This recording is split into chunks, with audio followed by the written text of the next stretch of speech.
You know, there's an old saying, Ryan. You don't look a gift horse in the mouth. You know where that comes from?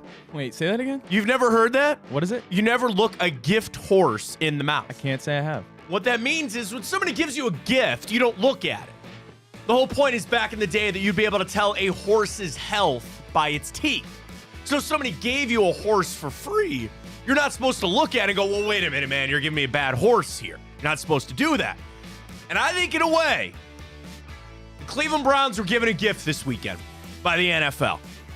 When we saw what that salary cap number was going to be, the fact that it had a record jump, that it went up even more than the projections, and as other things are starting to play out around the league, I think the Browns might have just got a gift horse. And you don't look that in the mouth. You just accept the gift. You say, thank you very much.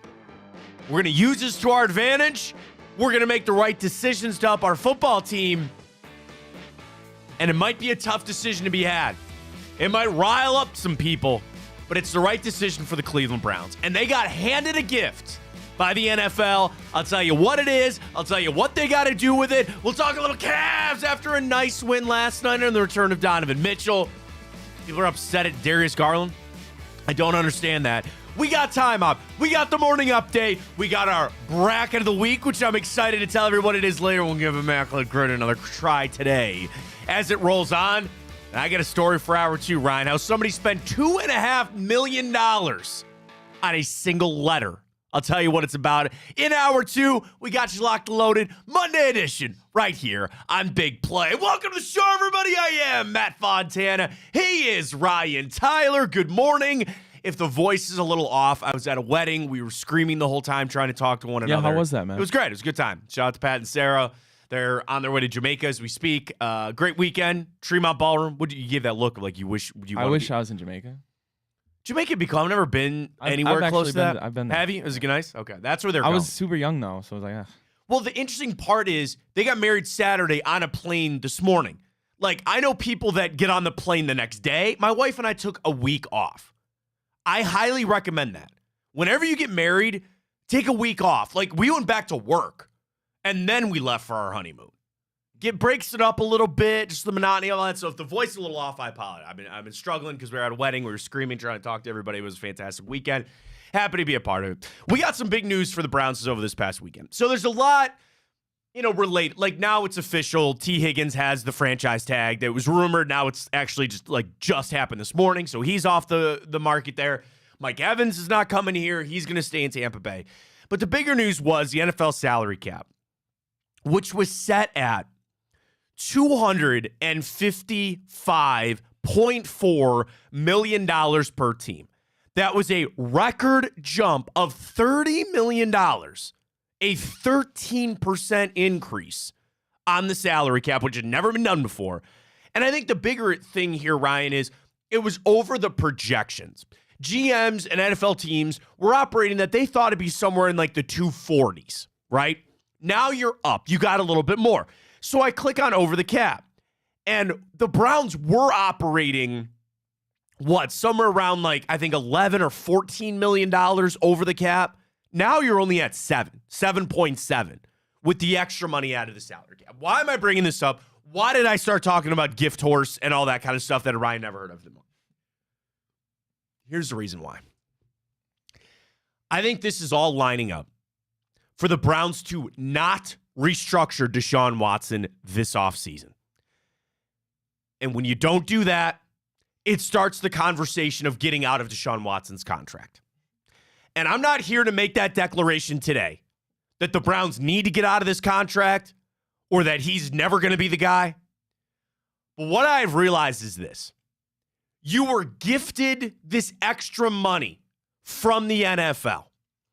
Then you have also been gifted from the fact that this free agent class is not going to be very good.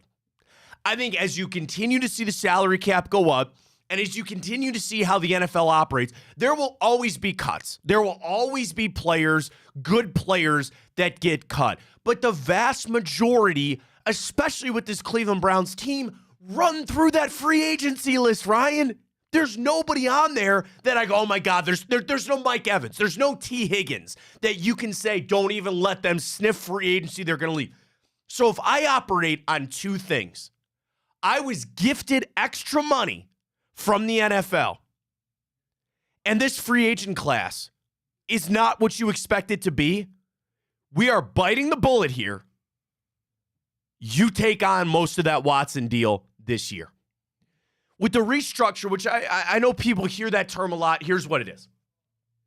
Deshaun Watson is a base salary of $46 million on the books, with a cap hit guaranteed salary of 46 and a cap hit of $64 million. You restructure, you take a portion of that base salary and you turn it into a signing bonus. But when you do that, you have to spread the money out over, it's prorated over either the life of the contract or 5 years, whichever is shorter. And then you can add void years if you want to spread it out. I think everybody knows kind of where we're at when it comes to a restructure. You're kicking the can down the road. It's never that money doesn't count against your salary cap. It always will. It's just, when do you want to do it? And I sit here, Ryan, and I see this. I see this now just being teed up for the Cleveland Browns to say, do it. Like, I'm really sitting here, and I know they got to get under the salary cap. They got to get, I would say, not even just $8 million to get under, but you got to make some moves eventually, right? You restructure Denzel Ward. I don't know, for some reason on over the cap, Ryan, it looks like Myles Garrett is already restructured, which I think is interesting. Maybe they know a little something. Maybe, I don't know. We know Nick Chubb's contract. I hope that gets restructured. If I'm the Browns, you do not touch a dollar of Deshaun Watson's money. You say that this is a year that we got the extra cash, and let's call it for what it is. I don't expect the Browns to do anything in free agency. I really don't. And that's not a negative thing. If you had to line this Browns team up tomorrow to go play a football game of just guys that are under contract, I'd still feel like we're a pretty damn good football team, right? I think this is a hell of a year to not have that problem. Exactly. That is a good job by Andrew Berry. Maybe it was just luck. I don't know. I'll give him the benefit of the doubt on this. You do not have marquee free agents, and you frankly don't need a lot. Now, I, again, like everybody, want a second wide receiver. But, okay, T. Higgins and Mike Evans and Michael Pittman, not happening. I didn't think they were. And you could try to go find some, but even if, and I don't want to live in this world, but if I had to, I would.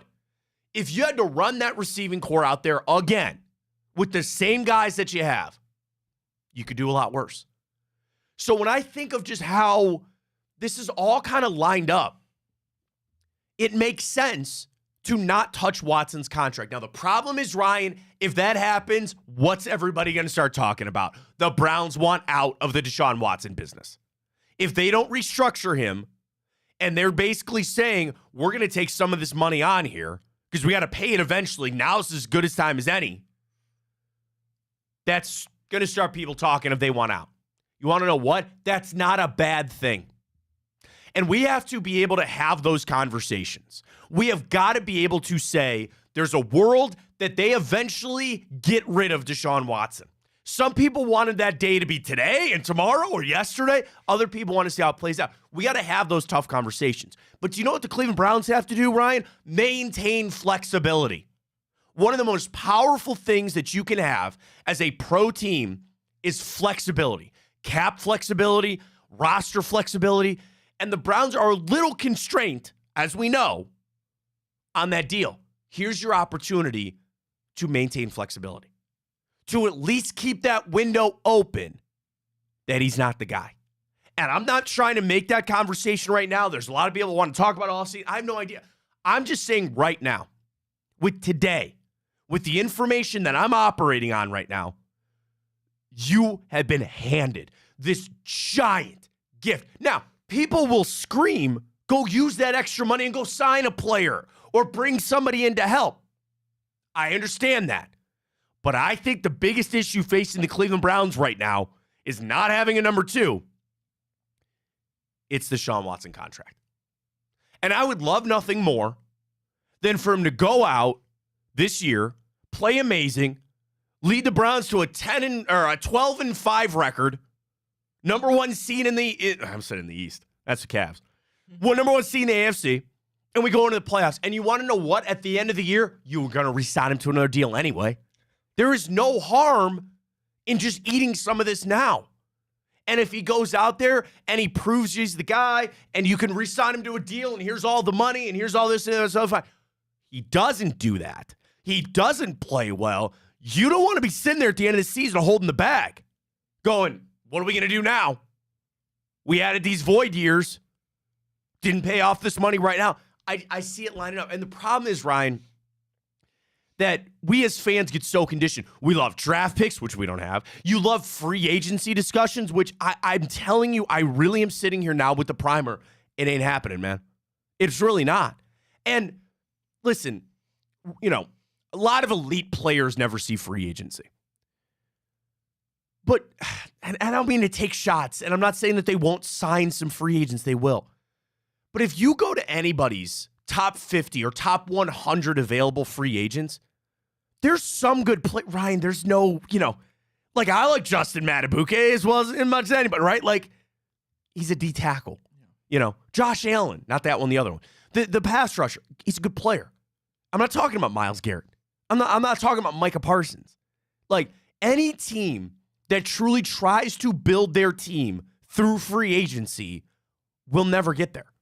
You have to have draft picks. You got to have cheap guys, too, from time to time. And you got to re-sign your draft picks and keep them around and all that kind of stuff. Sure, I get it. The Browns did it the right way. For the majority of the guys on the team they drafted or they traded for early, you went out, you splurged on Amari Cooper, you splurged on Deshaun Watson, you brought some of these guys in. Great. The good majority chunk of your guys are drafted. That's what you want.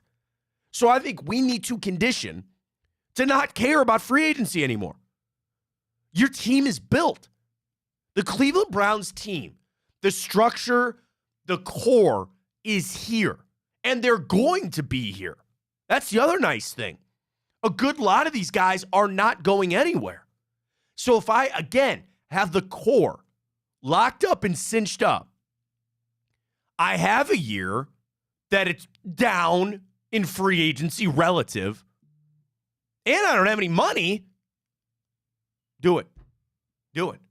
Don't touch the money. Don't restructure it for Deshaun Watson. And it'll light it up. It'll light people up going to they're trying to get out of the deal. You know what? Maybe they are. Maybe they are. And maybe that's the way we need to start operating. You can always go back and redo a deal. You can't come back in 2025 and go, yeah, man, we're not, that deal kind of blew up in our face. Let us go back and restructure 2023 money. Can we go back and restructure 4 years ago? No, we can't do that. No. You're in the situation you're in, whether or not you like the deal or not, they better not do it, Ryan. Like, I'm sitting here really feeling, I think this is actually extremely pivotal. I think this is extremely important to see what the Cleveland Browns do here. I'm not even, we're going to get Jack Duffin on this week from OBR.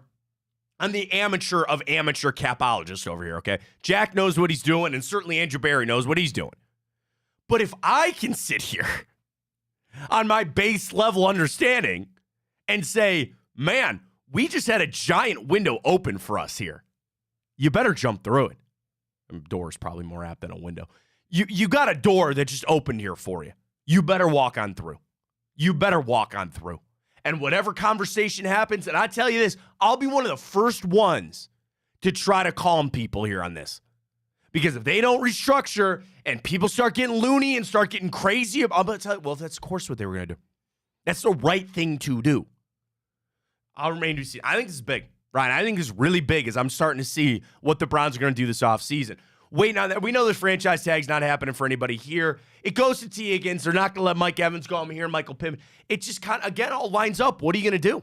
I mean, if you were paying attention to the NFL, you knew T. Higgins wasn't realistic. He was getting tagged. Mike Evans is going to want too much money. We're not going to be able to give him what he wants, which is fine, right? And this just gives us an opportunity, like you said, to give us more flexibility. And if anything, it's a double-edged sword because if they don't, let's say they did restructure, then people would be like, oh gosh, okay, now we're going to have to pay him eventually. It's just going to be years and years and years of waiting of paying him that money. However, now it gives us a chance to do that, get some of that off the book early.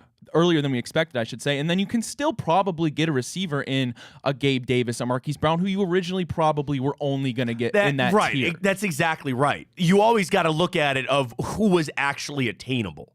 I joked that who didn't want Mike Evans? Who wouldn't want Mike Evans? And realistically, Matt, to your point of going back to we need to go in free agency, we need to attack, we need to keep stacking.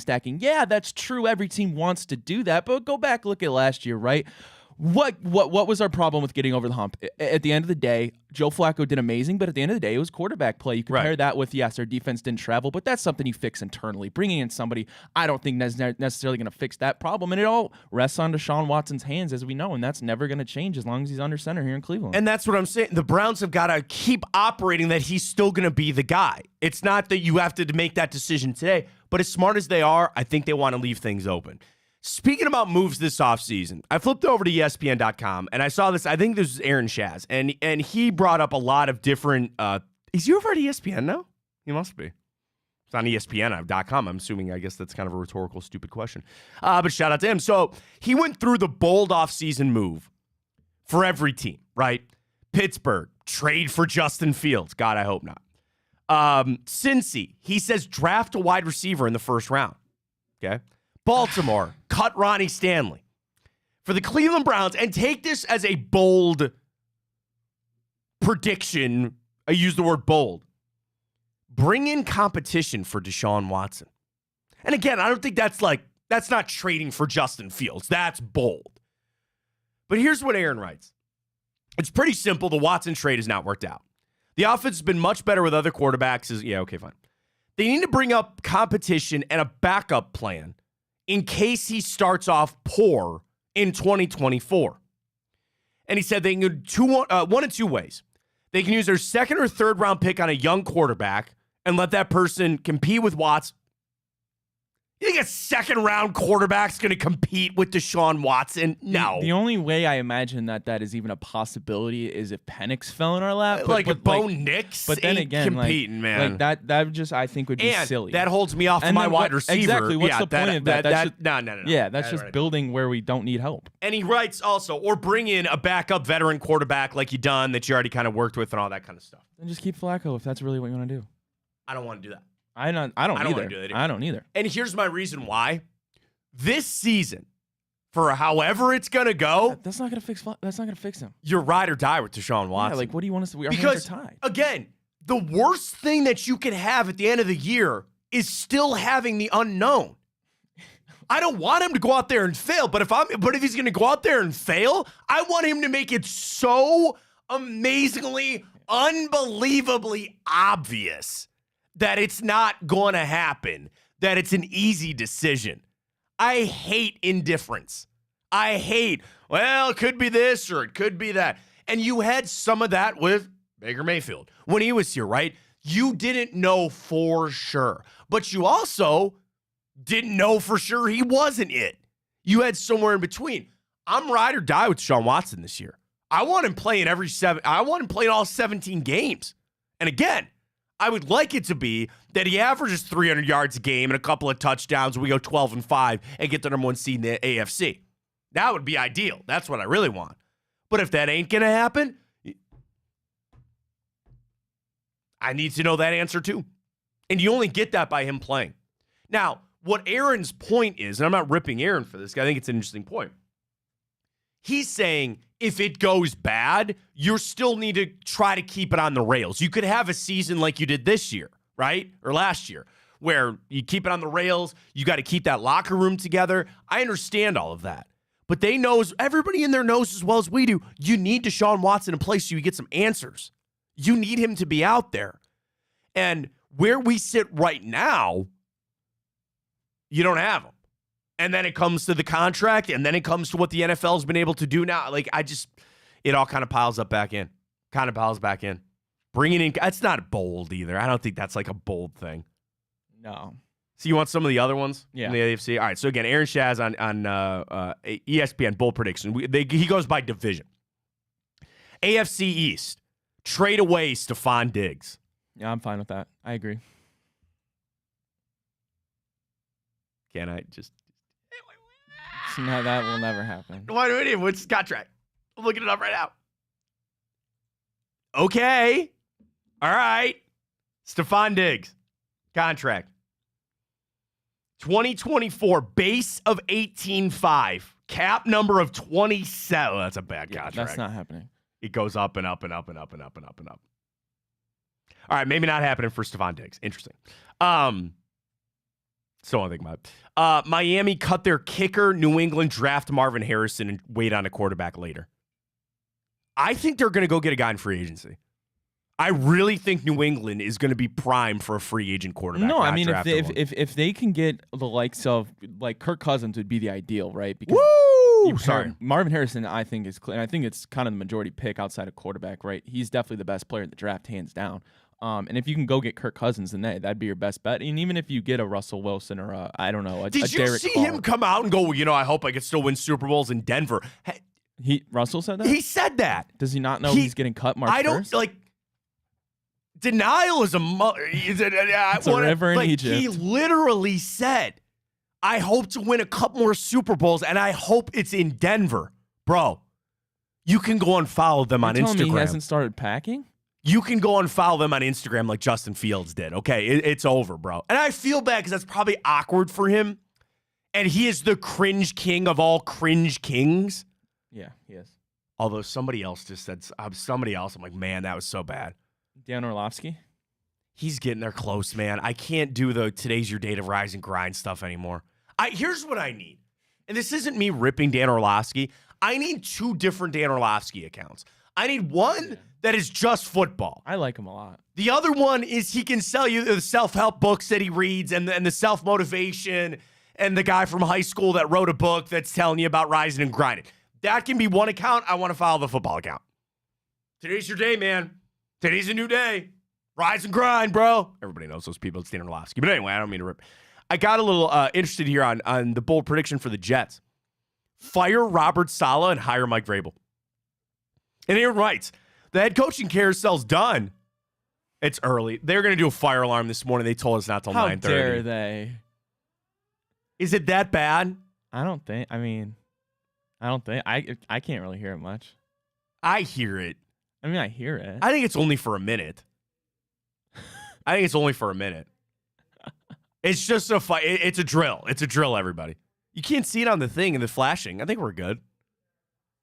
I can check. Can you check it? I just want to hear to make sure that it's okay if we should. Because if we need to go to break, we'll go to break.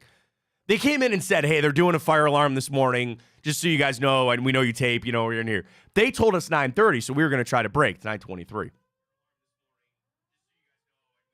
That sounds fine. All right. Is it just distracting?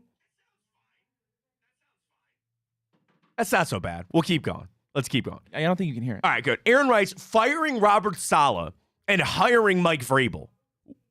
There's technically nothing wrong with doing that right now. You could do it. I know, again, it's weird because all the coaching jobs are all done, but that got me a little intrigued. That just kind of seems like change for change's sake. Yeah, but who's the better head coach? Yeah, but that's not necessarily fair. You were supposed to have Rodgers for the whole season. I don't know. I don't know. I think that's just kind of a change for change's sake. Realistically, is Vrabel going to move that needle? Yeah, but the thing is Robert Saleh, you got to ask that. Is that a true upgrade? I really think that is a true upgrade. I'm a big Vrabel guy. So, again, these are just bold predictions, but... Vrabel's obviously certainly more proven, and he has a better track record, but I don't necessarily say that's a guarantee. All right, AFC South, there's nothing. In the West, trade Jerry Jeudy away from Denver. Kansas City sign Mike Evans in free agency. That ain't happening. Vegas, trade Devontae Adams and the number 13th pick to number 4, and you draft Marvin Harrison Jr. Chargers get rid of Joey Bosa. That's an easy one, too. Yeah. So there's some receiver stuff. Jeudy, again, potential trade, I don't know. Dallas, cut Michael Gallup. I'd listen to him. Washington, bold prediction, trade down from number 2. That's a bad idea. You better stay there. You better take a quarterback if you're Washington. The NFC, draft Caleb Williams and keep Justin Fields. They're not doing that. There's no way that that's happening. Detroit signed Chris Jones. Minnesota. Oh, this is where this came from. Trade Justin Jefferson. Did you see that report? That he's going to become the highest paid non-quarterback. That would be a very interesting precedent if they traded him. So let's just say Ekwesi, of course, former Cleveland Browns employee, and he's up there as the GM in Minnesota, and you piece it together to say it is time for a rebuild, right?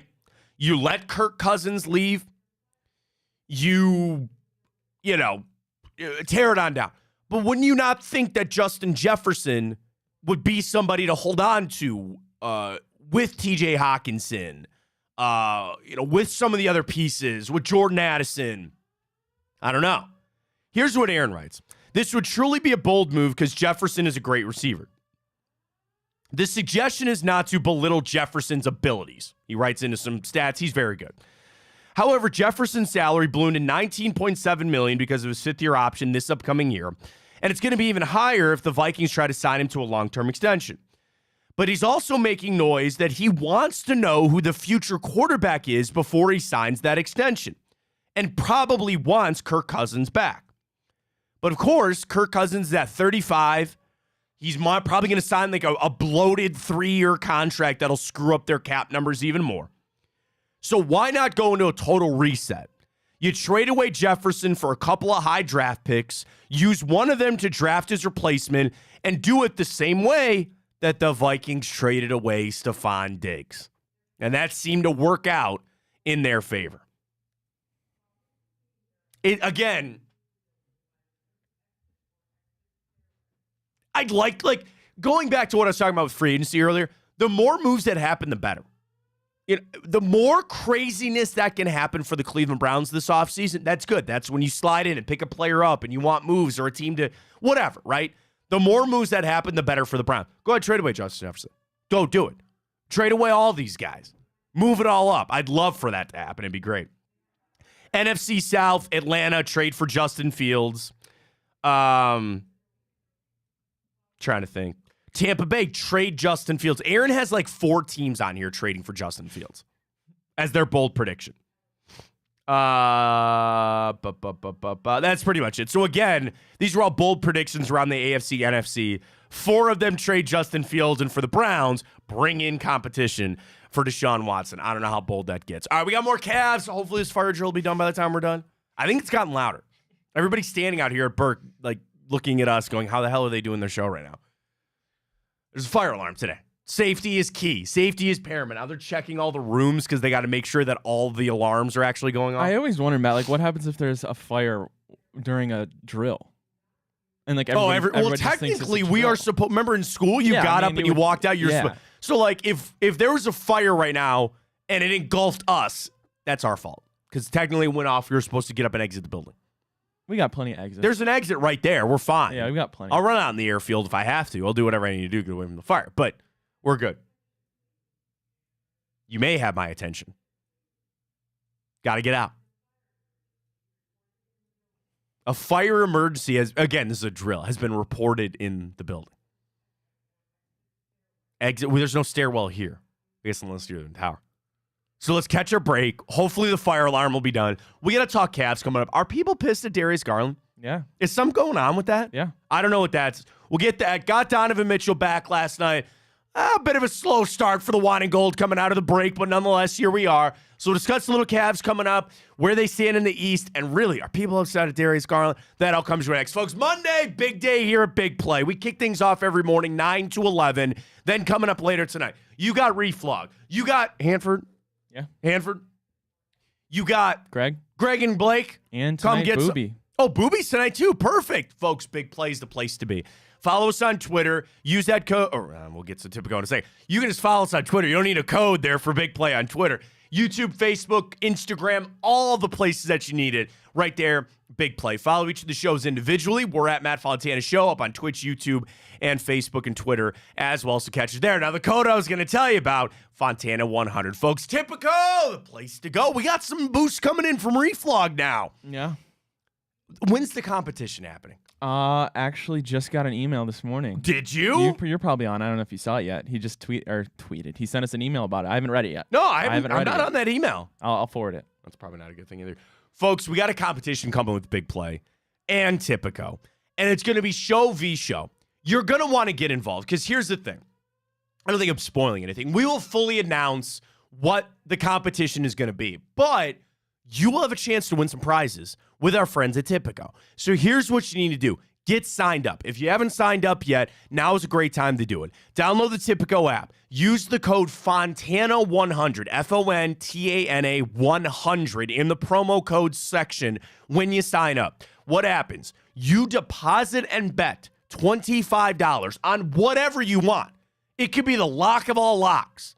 You just deposit and bet that, you're getting $100 in bonus bets. You build your bankroll a little bit, and now you're signed up. We got the tournament around the corner. We got playoff basketball before you know it, and you're geared up and ready to go. And when we kick off our little competition here at Big Play, you guys are going to be the victors in this because teams, basically this, you're going to want to be on our team. Yeah, absolutely. You are going to want to be on Ryan and my team because it is a competition between the shows.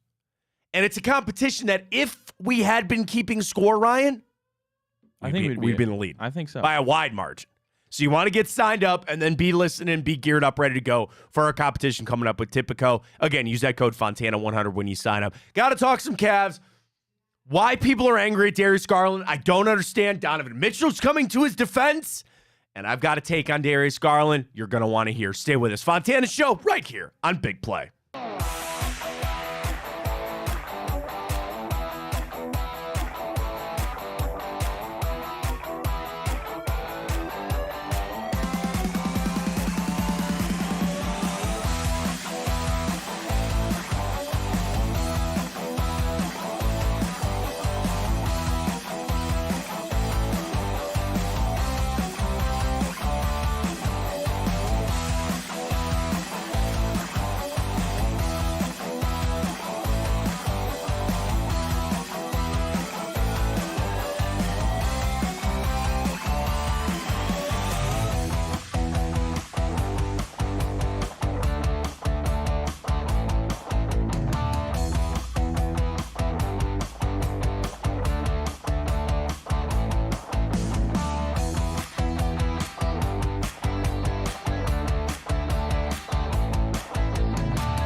Cavs, solid win last night. They didn't cover, though, right? I think it was 9.5.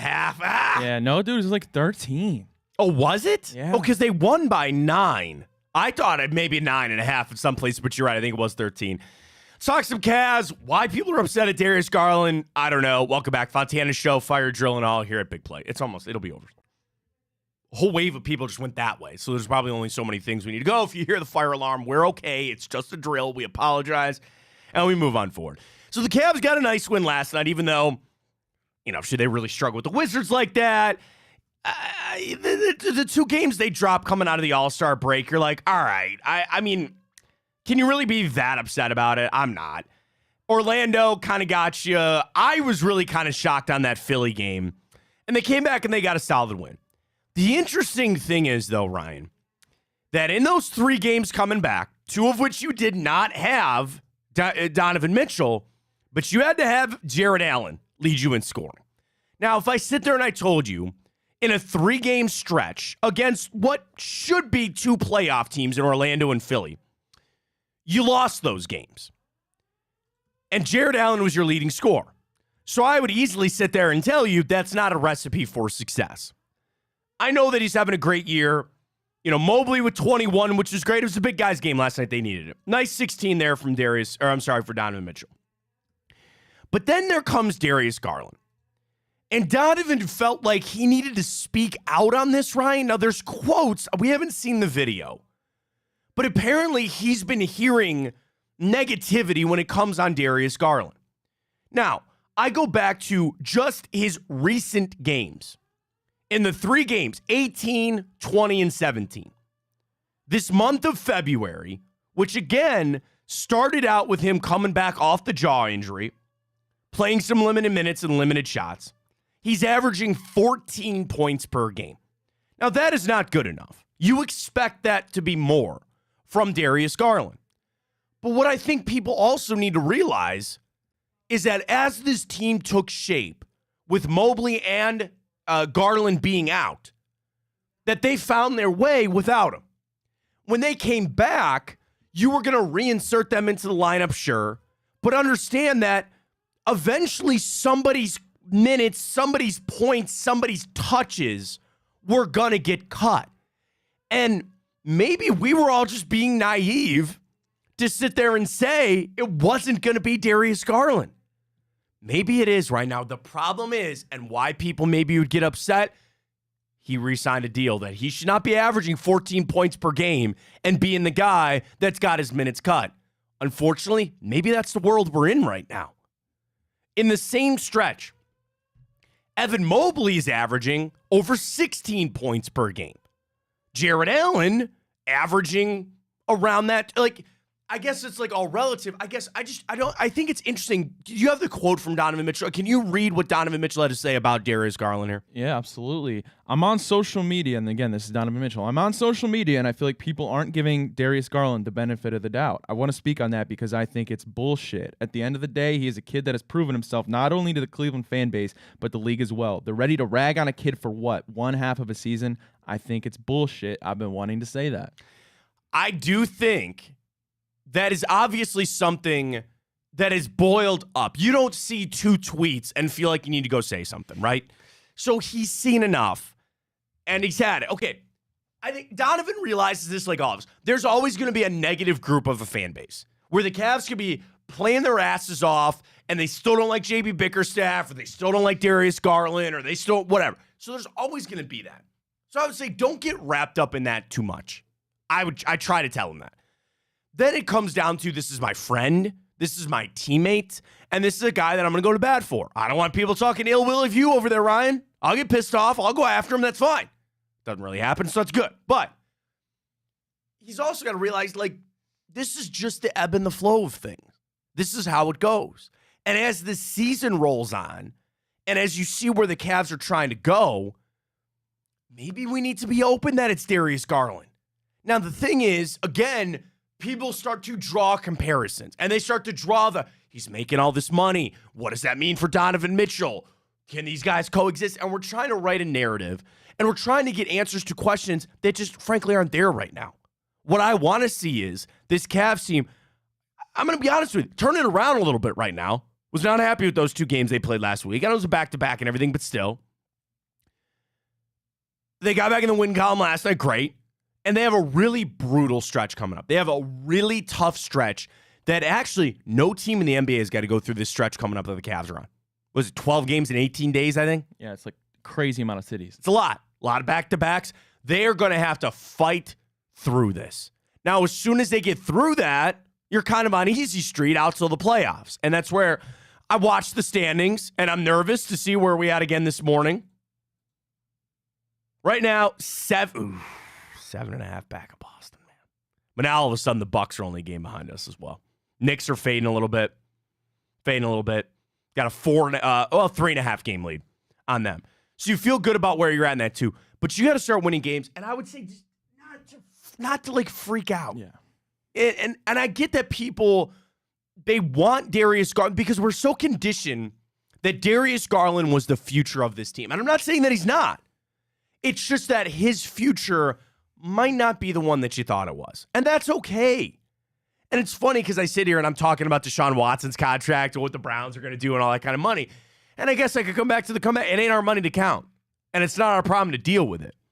And just know that Kobe Altman, again, you got to figure out the Donovan Mitchell money. I don't even want to think about what I was about to say about if you had to trade away Darius Garland, whatever.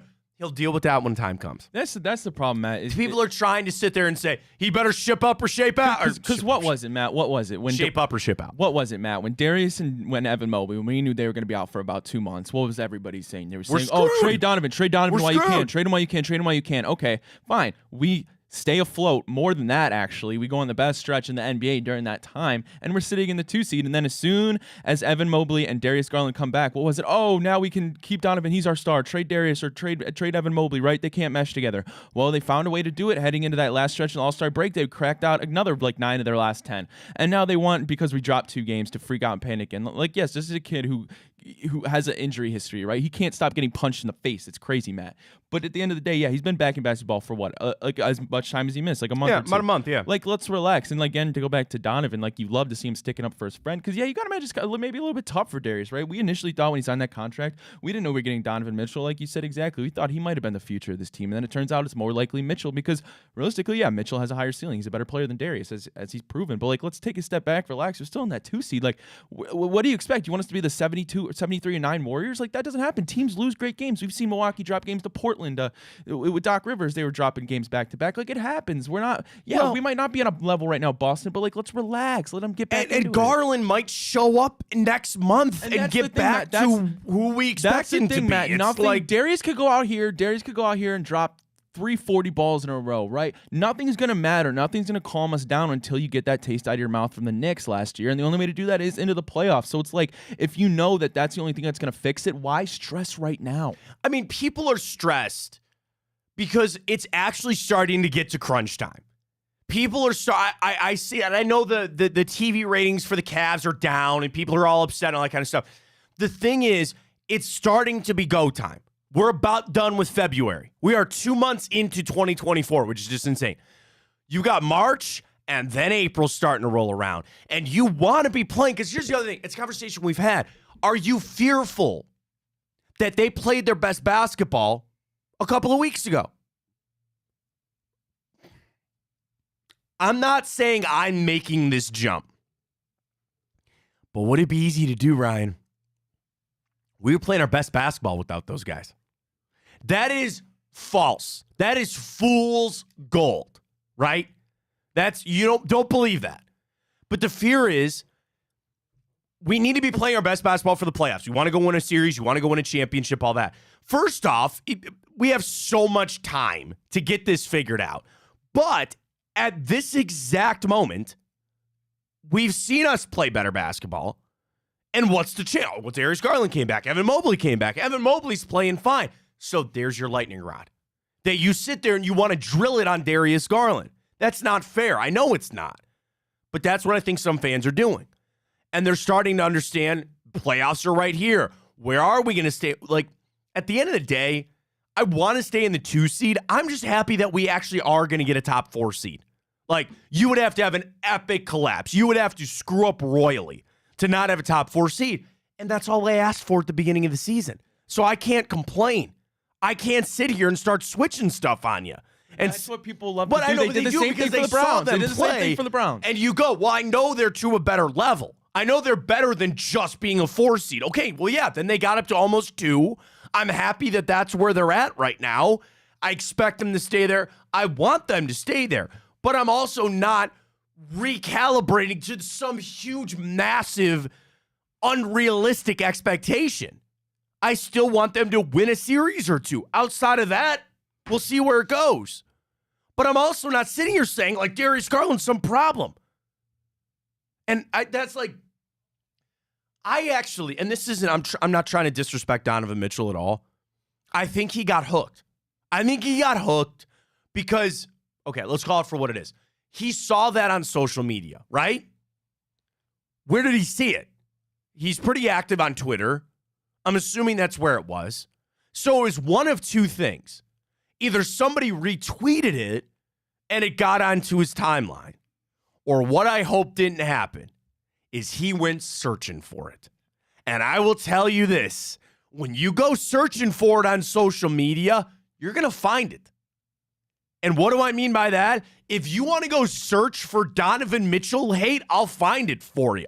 You want to go search for LeBron James hate, I'll find it for you. Nikola Jokic, suspended and everything, is probably the best player in basketball right now, right? I will go find you Nuggets fans who hate him. I can find it. And just on the other side, I'll find people that'll throw bouquets. Ryan, I've got accounts that they changed their name to I Love Donovan Mitchell or Donovan Mitchell Fan Club account, whatever. If you search for it, you will find it. So if you don't really want to see it, don't search for it. If you really want to go out, the thing is, I do think social media can be a barometer, but you have to have such a large sample size. And for Donovan, again, this is wrong of me to do. I'm just casting this on him, and that's and I apologize for that. I think he saw a couple tweets, and it pissed him off, and he felt like he needed to say something. When in reality, most of us are understanding of the situation. Okay, I do have to say one thing, and this is not something about ripping on Darius Garland or anything like that, but I'm just going to say this. We are no longer coming off an injury, okay? I do you think that's a fair statement, Ryan? He had a month of basketball where in February he played 1, 2, 3, 4, 5, 6, 7, 8, 9, 10. He played 11 games. I think that's fair. In this month. In the last 3 games alone, he's averaged somewhere around 35 minutes. The minute restriction is gone. He's played at least 30 minutes in the last 5 games. And I'll say the same thing for Evan Mobley. That is now done. Now, I know the reports were that they were going to ease the minute restrictions off after the All-Star game. Well, dude, he played 38 minutes on Friday. Okay, that's done. And I'm not saying that to be negative, but just as we have these conversations, that's done. Do I want Darius Garland to play better? Absolutely. Of course. But the thing is, I still believe that he can. Can I be real specific with Darius Garland for just a second? I want him to hit some threes. I need him to ball handle. And I know we saw what Donovan looked like as the one. I kind of like that. For Darius Garland, what I think he's going to do to really help this team is shoot threes. And this month, 33%. Not great. Not great. But keep that up. I'll be happy to go. All right, we got more in hour 2. I want to get to this NFL. I've got tears coming out from Bill Barnwell. Not like crying tears, but like level tears. Of the quarterbacks, some of the best free agents. The 5 options for Russell Wilson to do for the Broncos. I just want to click on it to see how it is. But Ryan, we got to get to this story. So do you know that do you ever have a vanity plate on your car? Have you ever paid to have a vanity plate, like a specific name or something like that on your car? No. So I've read kind of through this, and I've known that this is a big thing. That like when you go to cities like Hong Kong, where there's millions and millions and millions of people there, it has become a fad to get a single-digit vanity plate. And people are paying an obscene amount of money. It came out this morning. Because first off, you have to go to the Hong Kong Transportation Department and go to an auction where they auction off vanity plates. The letter D was on auction this morning. So if you wanted to drive your car in the city of Hong Kong and your vanity plate was just the letter D, you have to bid on that. Why would anybody want that? It's not just that anybody wants it, Ryan. It's that a woman who won the bid this morning paid $2.5 million. What's the benefit of having that? You just say you have it. But wouldn't you want it? I feel like I'd $2.5 million for a vanity plate on your car. Wouldn't you want it to be like a jumbled random letters that I don't know. like if God forbid you're in like, I don't know, running away from something or like, oh, you're going transporter with Jason Statham where he's got like two, he just flips it on his car. So you rob a bank, it'd be like, oh yeah, his license plate was D. That's it. Okay, this is from CNN. In Hong Kong, personalized license plate cars are now a coveted luxury of the uber rich. At a government auction last month, somebody sold a vanity plate that read EL, the number 0, N, Musk. Somebody got Elon Musk, but the 0 or the O was a 0. They paid $1,400 for that. That's not so bad. Somebody else wanted Latte, Latte, and paid nearly $15,000 for that. It's a hot market. Hong Kong residents have been known to pay millions of dollars for a coveted plate. This goes back to 2008, where the number 18, which is considered to be an extremely lucky number in Cantonese culture, went for $2.1 million. 8 years later, the number 28 went for $2.3 million. And now this morning, the letter D went for 2.5. In the latest Lunar New Year auction, here's a funny one for you. If you had to guess the record for the single letter, what letter would you pick? So I'll tell you this. The record set for a single letter vanity plate in Hong Kong was set in 2021 when somebody paid $3.3 million for what letter? X. Good guess. You're close. Z. No. Y. No. W. W. Somebody paid $3.3 million for W. Second at $3.2 million was R, which was just sold a couple of weeks ago. And now the letter D for 2 point whatever. Would you rather pay for a vanity plate or David Beckham's nipples? Talk about the culture that we live in. Got to be David Beckham's nipples. Well, right? that's much more affordable for me, Ryan. And it's like that, I feel like has a more impact. Maybe we should your get nipples than your vanity license plate. You know, your nipples. More people will see my vanity plate than my nipples, though. So the vanity plate I can show off more. But what if you? But also, I think it's a status symbol. So, I mean, we're not weird. We're not talking about David Beckham's nipples for no reason. Last week, we did a story where people were paying $5,000 to have cosmetic surgery to have nipples that look like David Beckham. Did you like my tweet? I also only found that out last week, Ryan. I didn't know that prior. I know. Okay, I purposely put it out with zero context. So the thing is, people would actually, and it's like a status symbol. There are a lot of people going to get David Beckham's nipples. Still a great fantasy football name, by the way. If I have the letter M, if I went to Hong Kong and I wanted to pay to have M for Matt, and I wanted that as my vanity plate, I own that. Nobody else has that. It's me. I got it. There's more of a status symbol there. Here's how it works.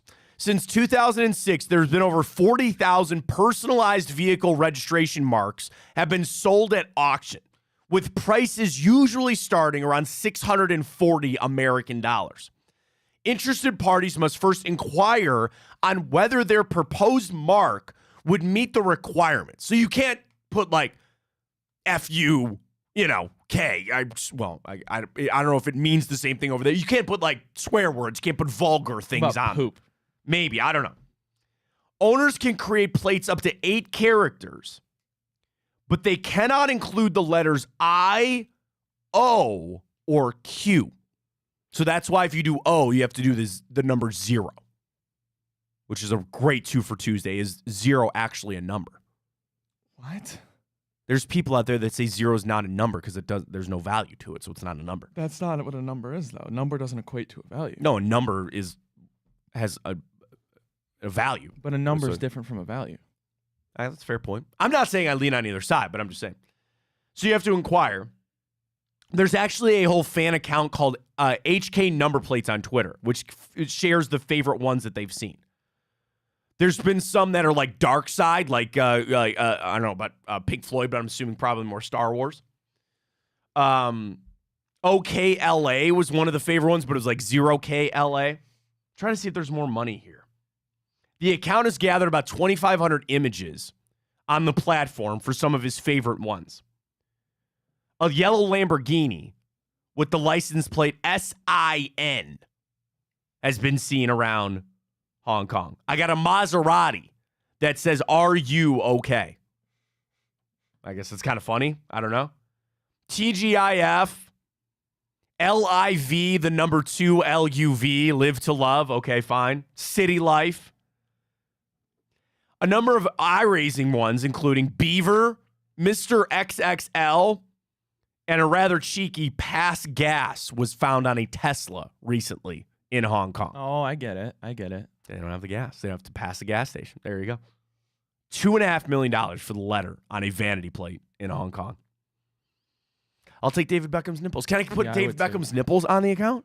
Or on the? I only get 8 letters. Yeah, you'd have to figure out a way to shorten it. Maybe we'll do that in break. We'll figure that out. I'm going to go to Hong Kong. I'll pay my $2 million, and I'll get a vanity plate. All right, we come back. We got the morning update. We're going to attempt the Immaculate Grid again today. I feel like we're at a real pivotal point with our Immaculate Grid. We did it last week. Some were slower, some were quicker. We'll see how fast we go today. We are officially going to start keeping score today. So you're involved in this. It's Ryan and myself versus you, the listener. You don't have to do anything. You can just sit there.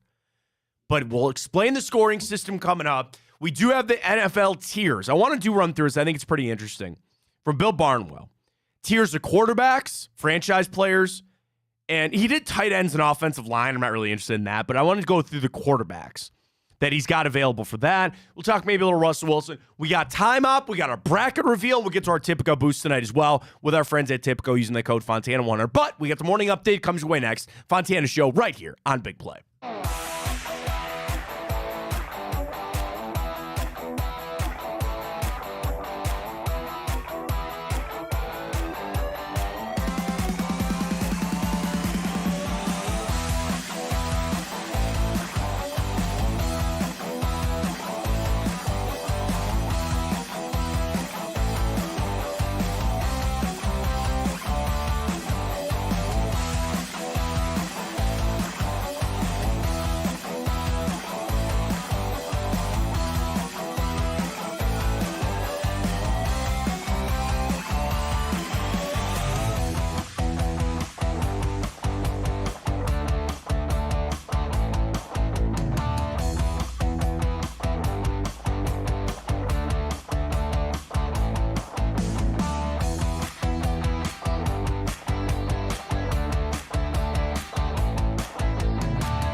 right, we got a little morning update here. It is, of course, Monday, so we got all the stories from the weekend that you got to get to. Do you have some Ohio State basketball? Or maybe a little bit? I didn't, but I could. I don't really care. Good for them. Congratulations. That's all I know. That's all I got. Ryan, take it away. Morning update, the stories that you do have ready to go. Alrighty, well, T. Higgins was a very, very popular name this offseason. Potentially, some people thought he might make his way up north here to Cleveland. However, we know that's not the case, as he is franchise tag as expected, Matt. And we've seen this before, so no surprise here that the wide receiver isn't particularly happy with that, given he wants a real contract. Well, and I think that is where the lines get, blurred. And who sang that song, Blurred Lines? Who was that? Robin Thicke. That's right. All right, Pete Allen Thicke. Has he ever done anything since? He hosts, not host, but he's a judge on The Masked Singer. Oh, really? That's the only place I know him from. Can't say I ever watched that show. Anyway, I digress. Here's where things get muddy. The whole point of the franchise tag is to buy you more time to get a long-term deal done. Now, do we actually believe that they're going to get a long-term deal done with T. Higgins? Probably not. So that's where the players are calling this is bullcrap, right? You are forcing our services. Well, again, you get a lot of good money in that time, but what's the fear of a player? And I hope this does not happen. But what? T. Higgins goes out, suffers an injury. While he could have signed a 5-year deal with all this money this offseason, he can't because the salary or the franchise tag now. And then what happens next offseason? The Bengals just discard him, and he might not ever get the money that he expected again. That's the dirty side of it. Let me ask you this, and this is just us. We're not NFL GMs. We're certainly not players. Brian, do you think the franchise tag is a good thing? I actually don't. Because well, for who? Just in general, do you think it's good for football? Because I don't think teams are actually using it the way that they should. So I sit here as a fan, like say the Browns had a player like T. Higgins. You know what I want? Them to sign to a long-term deal. I don't want the team to be able to weasel out of this stuff. Now, there's two sides to tango, and there's always negotiation. So if you said, well, the franchise tag is giving us this continued window to try to get that deal done, okay, fine. I guess I don't think it's good. I really don't think that the franchise tag is being used properly. And again, there are a lot of teams too. We did that last week. So what would be a proper use of it, in your opinion? If you franchise tag a guy like T. Higgins and you don't get a long-term deal done, there should be some other repercussion there. You know what I mean? Now, the same thing, that's not all the Bengals' fault. T. Higgins could be like, well, I want $100 million a year, and we couldn't come to it. Like, I guess that's the sticky part of it is, like, I guess, let me put it this way, Ryan. How many guys, and I'd love to know if there's a statistic on this, and I'm sure there is. How many guys that are franchised had actually signed a long-term deal? Yeah, no, it's usually more often than not they end up moving on. But we know the NFL is a business, and I mean at the end of the day, they're getting paid tens of millions of dollars. So like, yeah, I get where the player's coming from 1,000%, but I also understand where the team's coming from because exactly like you said. This is sporting news, okay? And we know that there's different franchise tag. There's the exclusive, because remember Lamar got that, the non-exclusive, and then the transition tag. The non-exclusive is same thing. Salaries of the top 5 guys. You can talk to other teams, but you can only sign with yours. Exclusive means you can't do anything. I don't know. I'm trying to find. Yeah, man, I don't know. All right, well, here, I'll do this, okay? These are the players that have been hit with the franchise tag since 2015. Last year, Saquon Barkley, Lamar Jackson, Tony Pollard, Josh Jacobs, Evan Ingram, and Daron Payne. Barkley didn't get a deal. Josh Jacobs didn't get a deal. Evan Ingram did get a deal, did he not? And then I don't know about Daron Payne. And I know Lamar and Tony Pollard got their deals, right? So there's that. 2022, how about this list? Chris Godwin, Cam Robinson, Devontae Adams with the Packers, Dalton Schultz with the Cowboys, Orlando Brown with the Chiefs, Jesse Bates with the Bengals, David Njoku with the Browns, and Mike Gesicki with the Dolphins. Here's the thing.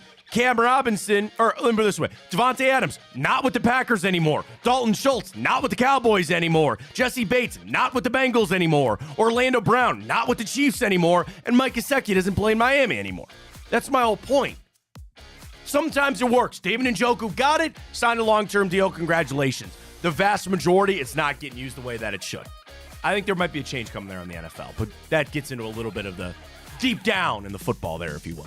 All right, Matt. Well, the Combine actually starts today. Crazy to think we're already here. Obviously, the live drills that we'll be able to see don't start till Thursday, Matt. I love it. But I love Michigan is sending 18 players to the Combine this year. That's the highest number of players any school has sent since at least 2003. I thought about doing this later in the week, and I think we will. Crazy Combine questions. The 15 weirdest questions that have ever been asked to an NFL prospect at the Combine. You want to do that later in the week? Yeah, we can do that. I want to do it today, but do you find your mother attractive? What the hell? Mm-hmm. I think somebody got once asked, like, what would be your last meal if you were on death row or something. Is your mother a prostitute? What? What would be your murder weapon of choice? Who was asking me? I don't know. That's supposedly what was asked. Would you rather be a cat or a dog? Cat. What?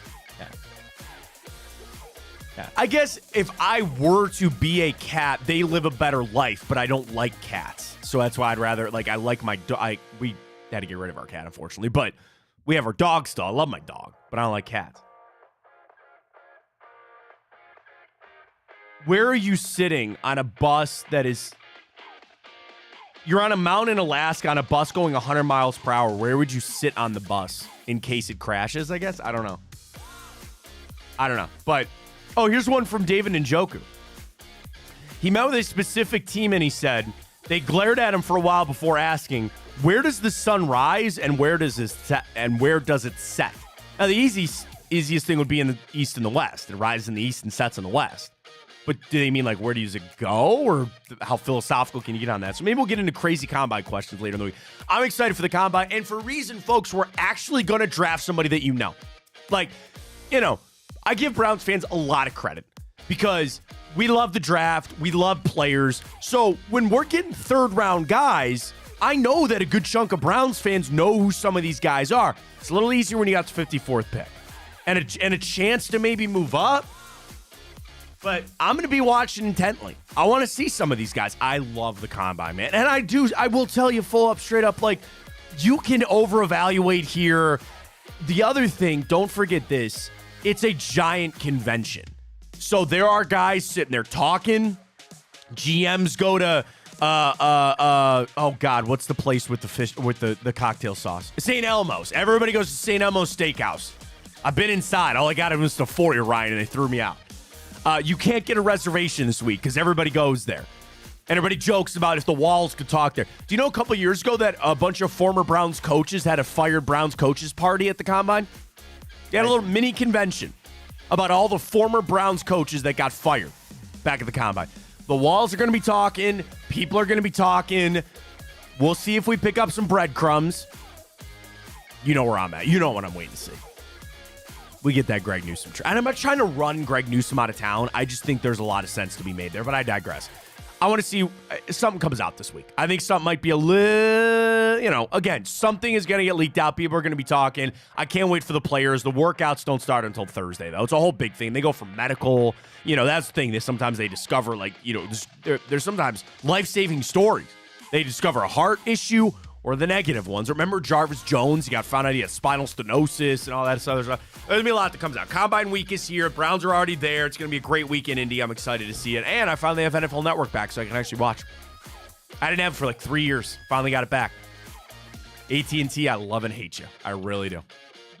Well, former NFL quarterback and MVP Cam Newton is back in the news, but not for something great, Matt. I don't know if you saw the video. I did see the video, but there was a video that surfaced Sunday that appears he was involved in a scuffle at a 7-on-7 youth football tournament in Atlanta, and it seemed like he was heavily unmatched. It looked like a 3v1, and he was just getting jumped, but Cam Newton held his own, but it is not yet disclosed what really caused that confrontation. I don't understand that. And I know that Cam is a pretty polarizing guy just on his podcast and stuff like that, but Yeah, especially when it was like 5 and 6 on 1. Like, that's some scary Cam stuff. was just towering over. I know he was, and I'm thankful he didn't get like really, really hurt on it. I mean, I've never had somebody come up to me and threaten to fight me over the job that I have. I had to stop somebody else from doing that, though. I think I know. Did I tell you that story? Yeah, you did. I don't think he minds telling me this story, but I'll put it this way. I won't say who. Yeah. We were doing and I was literally like in my second year. This was so long ago. I don't even know if I was on the payroll yet. I think I was. Was this the one in the Browns locker room? No. Oh, I'm thinking something different. No, I don't think I ever told you this story. Then maybe you didn't. I don't think Aaron would mind. Okay, so this is what happened was I've worked at ESPN Cleveland for a long time. And Aaron Goldhammer gets people riled up. He gets people very upset. And we used to do our Browns pregame. This was so long ago, before they were even the home of the Browns. So we're out on East 9th, and we would do a broadcast on East 9th to catch people while they would walk past to go to the stadium. So we started like 7 a.m. You know, it's such an early morning, and we would be on the air from 7 to 1. So there was different people, you know, Munch and Gerard, I think Regai and Kenny, like everybody was jumping up there. So this particular shift, it was me. I was just producing. I was just running the board, right? Me, Munch, and Aaron. And they're talking Browns, right? And all of a sudden, Ryan, I'll never forget this. A bright yellow Chevy Monte Carlo slams its brakes on in the middle of East 9th and pulls over. And this guy gets out of the car and he walks up to our stage and he wants to fight Aaron. He starts pointing at people because he didn't know what he looked like. So he pointed at me and he said, "Are you Goldhammer?" And I go, "Yeah, I'm Aaron. What do you want?" And he goes, "You're not Aaron." And he goes, "Munch." He knows Munch. And then he sees Aaron. And he tried to come up onto the stage. And Munch went over there, and then I did too. And then thankfully our general manager at the time, Keith Williams, Keith's a big dude. Keith's even bigger than me. So he's a perfect bouncer. And he grabbed this guy. They had like escort him away. Do we know what the beef was about? No, I don't know. Probably Aaron said something about trading Nick Chubb. That's just funny because that happened 13 years ago. But I'm just saying, like, you know, Aaron. And I love Aaron. So that's why I was like, I didn't want him to get... But this guy literally walked up. He wanted to fight Aaron straight up. Wanted to punch him.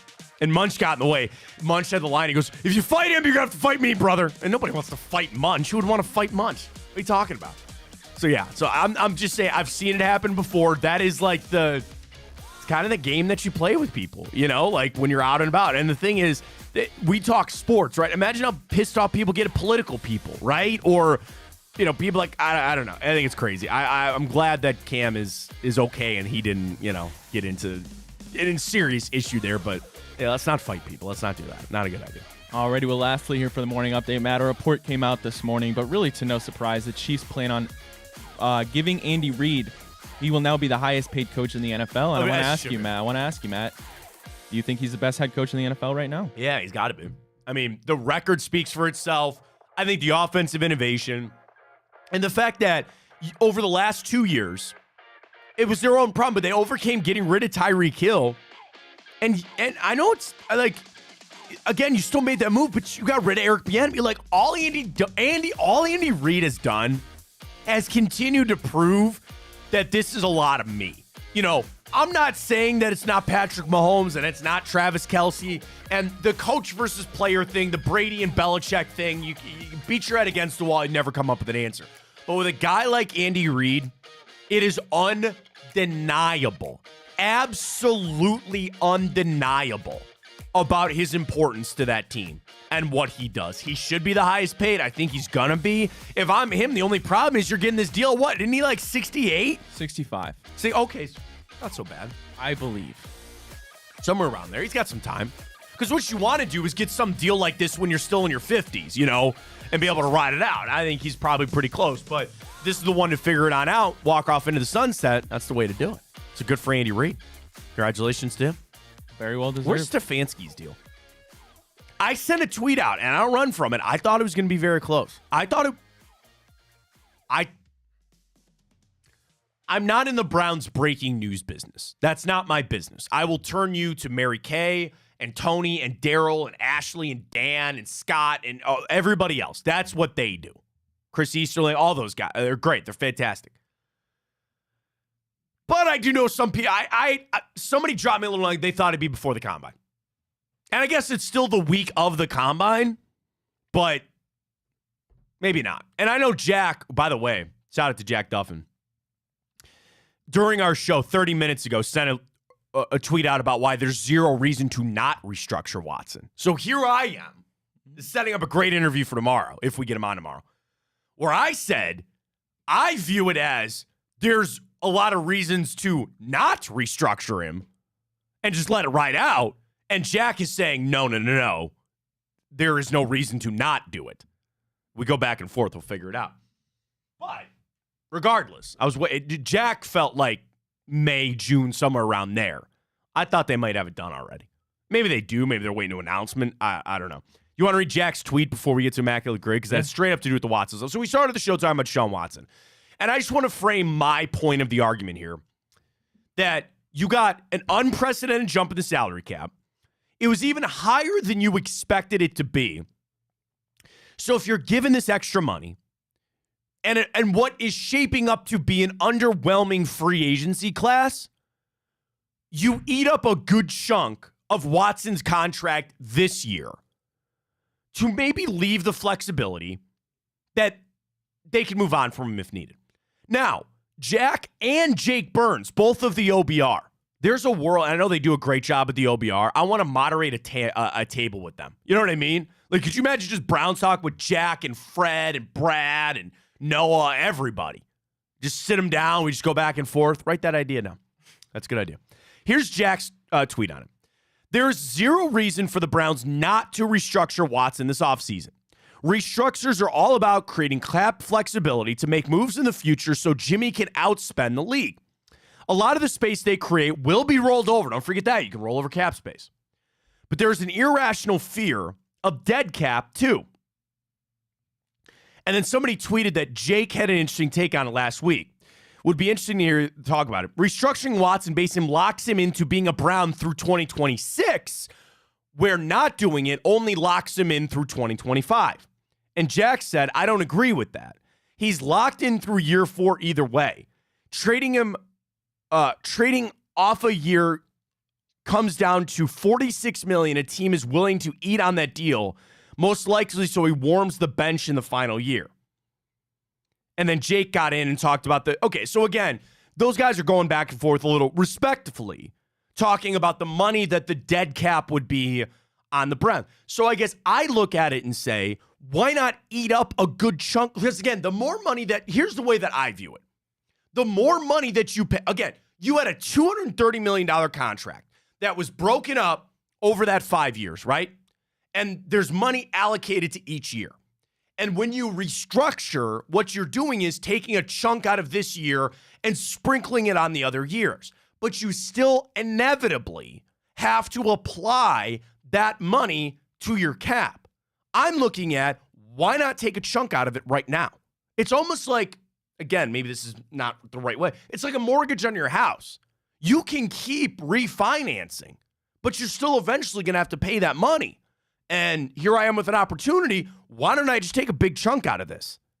And again, if you had to move that contract on or if you had to get out of it, it's just less money you have to pay at that point. Maybe I'm misreading that, and maybe Jake and Jack would tell me I'm wrong. That's how I view it. So I get where Jack is coming from. You want to maintain flexibility, and you want to be able to, but when I look at it from this standpoint too, I think you have an easy restructure with Denzel Ward. I think you have an easy restructure with Amari Cooper. And you have Nick Chubb, who's going to get a deal redone. And I want Nick Chubb back on this team, but Yumi and everybody knows it ain't going to be on that 11.7 that he's going to play on. I know that. You know that. They'll redo that. The other one that I thought about was, who actually makes a lot of sense for a restructure? Jed Wills. If you know that he's got to be here, and he's going to be here, then that 14.1 that he's owed for his 5th year, you just eat it up.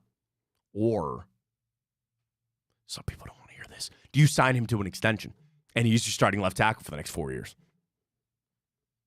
Seriously. That'd be a cap solution here. And Jed is so polarizing, I get it. But I would tell you, you could do a lot worse than Jed Wills, your starting left tackle. I know he's been injured.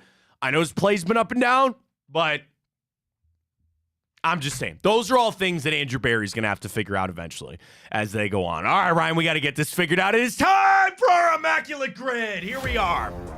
One of our newer segments here on the show. We dabbled last week, got our asses kicked. We got to have a big bounce back. We got to bounce back.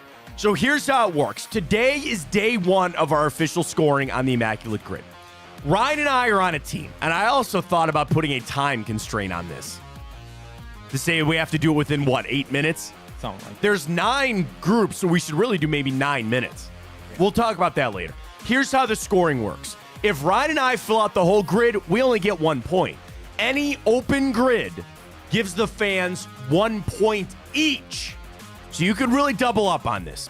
Here's how Immaculate Grid works. You got to go across and up and down. So we need a Cardinal and a Panther today. We need a Cardinal and a Brown. We need a Commander and a Brown. And the final one there, I can't read it. 10 plus sacks in a season? Yep. In a season, okay? So it's that simple as we go on with day one of the week. And really day one of the scoring for the Immaculate Grid. Ryan, I've already got some names. I'm feeling really good about this already. Okay, so where would you like to start? I'm going to start at the top. You want to do Browns? I was going to do Panthers. All right, Panthers, Cardinals. I have one in mind, do you? Yeah, Robbie Anderson. Yeah, that's exactly what I was Now, the thing is, now it's Chosen what's Anderson. his name? Is it Chosen Anderson? Is it Robbie Chosen? And we're going to give ourselves a pass. It says Robbie Chosen. Click so, on it. Yeah. That's going to be good. All right, we're off to a good start here. 1 for 1 as we're on. And by the way, we only get 9 guesses, so we can't screw this up. Cardinals, Browns. Oh, man. Okay, this might be a little harder than I thought. No, we just need to think a little bit. A little bit here, okay. Why do I feel like there's a wide receiver, also like Robbie Anderson, that I'm missing on this? Oh, man. Okay, all right. Well, technically, he never played in a game for us, but Kenyon Drake was on our practice squad. I thought about that, but I don't think that counts.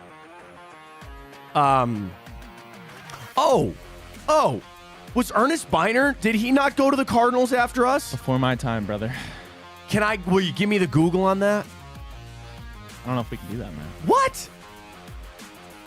I think it was either Biner. I don't think it was. I feel semi-confident about Ernest Biner playing for the Cardinals. Should we rip now, it? Or? Well, let's go do some other ones, and then we'll come back. Because here's the other thing. If you counted for coaches, Stump Mitchell played for the Cardinals and coached for the Browns, but that doesn't really count there. Well, 10 sacks. That's J.J. Watt. Yeah. Put him in there because we're not going to use him up for anybody else. Okay, so J.J. Watt there. All right, to the Commanders we go. Commanders 10 plus sacks. I would think Ryan Kerrigan's an easy answer there. I was going to say Montez Sweat. Yeah, that's probably an easier one. He's had to have had, a 10 plus. That's what I'm saying. Like Kerrigan, I feel like had to have at some point. I don't know any other legacy type Commanders / former team name. Chase Young's not had a great start. I would not put Chase Young in there. I don't feel confident. Yeah, I don't either. It's up to you. Montez Sweat or Ryan Kerrigan. I would rip either one of those. Well, I'll do Kerrigan. All right, give Ryan Kerrigan a try. I think he's had to have had 10 sacks. He played linebacker, right? Yeah, he was an outside linebacker. He's a pass rusher. Okay. All right, we're good. Just a little nervous there. All right, anything sticking out for you? Washington, Carolina. Ted Ginn didn't play for the Commanders. No, I don't think he played for the Commanders. No. Oh, I got a really good one. Joey Sly, the kicker. Wow. Yeah, you like that pull, baby? Yeah. You know that's right, too. 100% that's right. Hell yeah. 3%. 3%. Woo! Yeah. Suck it, Immaculate Grid. All right. I'm telling you, kickers are the key to this whole thing. I'm telling you. If we just lock down kickers, oh my God. Oh, yeah. Are you talking about going for Browns Cardinals? Go ahead and write them on in. Wait, I feel like there's multiple. Well, who am I thinking of? Oh my God, I can't remember his name. Phil Dawson. Okay. Why, who were you thinking of? I didn't at one point. Oh, Dave Zastidil. We could put Dave in there too. Shout out to Dave. Go Phil. I know Phil kicked for the Cardinals. So 2%. that's all right. Wow, Phil looks smoking. old. Smoking on the Immaculate Grid today. Browns Commanders. Huh. Oh my God, I got one. I got one that takes you way back in the machine. Sean Laval. I don't even know former guard, SHAWN is Sean. And then Laval. Yep. Put that in. 0.3%. This rarity score is going to go nuts.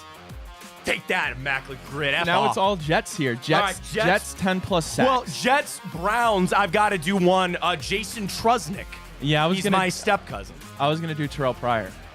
Oh, that works too. Well, we can do Trusnick. Trusnick's going to give us a better score. And shout out to him. Now he's the head coach at Strongsville. Did you see that? He went to Nordonia. Nordonia, that's right. That's right. 0.04%. Let's go. Let's go. All right, Jets 10 plus sacks. I mean, Quinnen Williams. I don't know if he got 10 though. I'm assuming that's a lot he for an would inside have. though. Yeah, I do not like. Name me a Jets pass rusher. That's I what can't I even was trying think to of think one. of. Like Mark Gastineau? I no.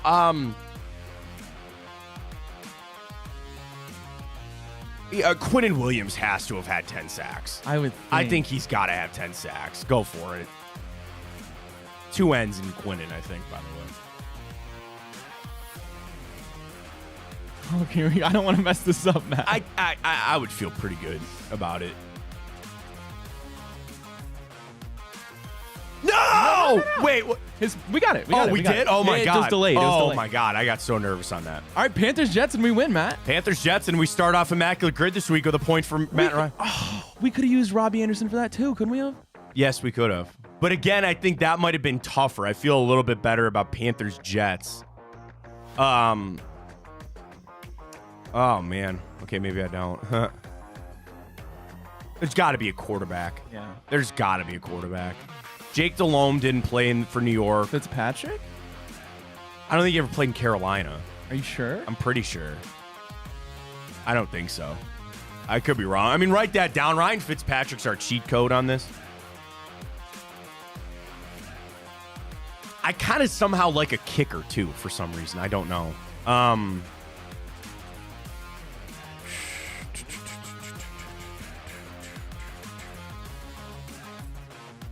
Man, tight ends. I'm trying to like for Carolina. Man, okay, maybe we should. Maybe we should have used Robbie Anderson down there. We cannot miss this, Matt. No, we got to start off with a point. Even then, it's only 1 point. It's a 1 point swing either. It's the 1 point's going to the fans if we get this, or we get it because we don't. We just got to think. Come on. Running backs. D'Angelo Williams? No, I don't know if he ever No, played for he the never went Jets. there. Jonathan Stewart, when they were the two-headed back, they didn't go there. Oh, man. Like, I mean, who are just some of the quarterbacks that the Jets have recycled? I mean, Mike Glennon. yeah, I don't think. I mean, Trevor Siemian. I don't think so. Oh man, Laviska Shenault. No, he's just Jaguars, Panthers. that's the thing. I'm trying to go back in an air. We need to go back. Like right now, there might not be an easy. There's got to be a lineman too. There's got to be somebody that like we're missing on the line. Washington. RG3 didn't go to Carolina. Think about, oh no, I'm on Washington. I'm sorry, I keep thinking Washington. The Jets. Like Mark Sanchez years, not any of those guys. Tim Tebow only played for the Jets. He didn't go to Carolina. Yeah, dude, there's like, oh man. Got to be a kicker. That's what I'm saying. I can't think of it. Like, Riley Patterson? I don't think so. Punters? Thomas Morstead? No. I'd listen to that, man. I'd listen to it. We're almost to a break. I think you might have to let that rip. Thomas Morstead, the punter. But we know he played for the Jets, right? I know he played for and I feel like I've seen it on the back level there for the Carolina Panthers. Where's he now? New Orleans? Somewhere, yeah. He's still got a job, man. I'm I might be a guard. let it rip, man. But that's the thing. Can we think of any other linemen? I don't think so. Do it. Do it. I'm going to go through the roof if this is it. I mean, that's it. Come on now. Come on now. I'm nervous, man. I guess all right. No. No! Look at that rarity score. That's pretty good. Damn it. I'm going to Google Thomas Morstead. Give me some answers on who we missed. Vinny Testaverde. Oh, yeah. Chris Jenkins. Keyshawn Johnson. Oh, Keyshawn. That's the name I was mixing up. Josh McCown. Oh, Josh McCown. Damn it. We should have known that. Oh, my God. We're stupid. What? Sam Darnold.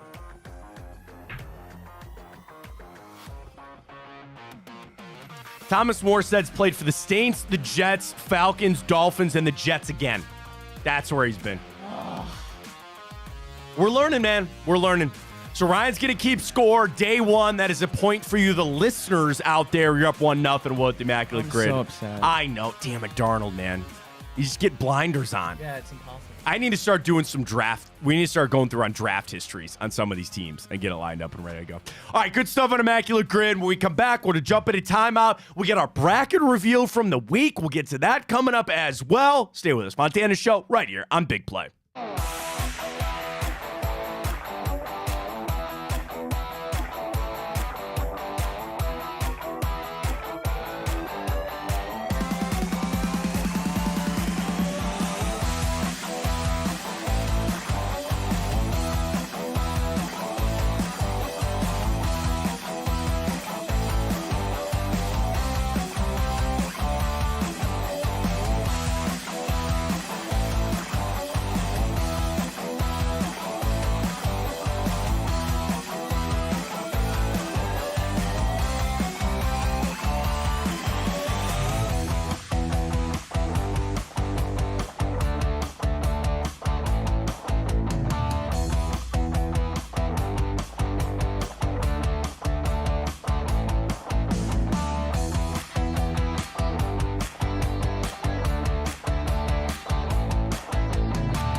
All right, let's jump on into it. We call it Time Hop. We do this every single day where we go back and tell you exactly what happened. Do you want to know what I thought of the other day, Ryan?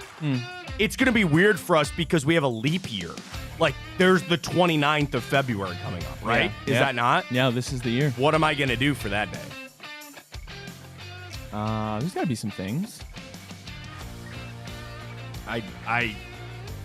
Maybe, I guess. I don't know. But I just figured we're going to have to skip that day. I might not have anything for it. All right, what do I got for this day on the 26th of February? We head on back, including 4 years ago today.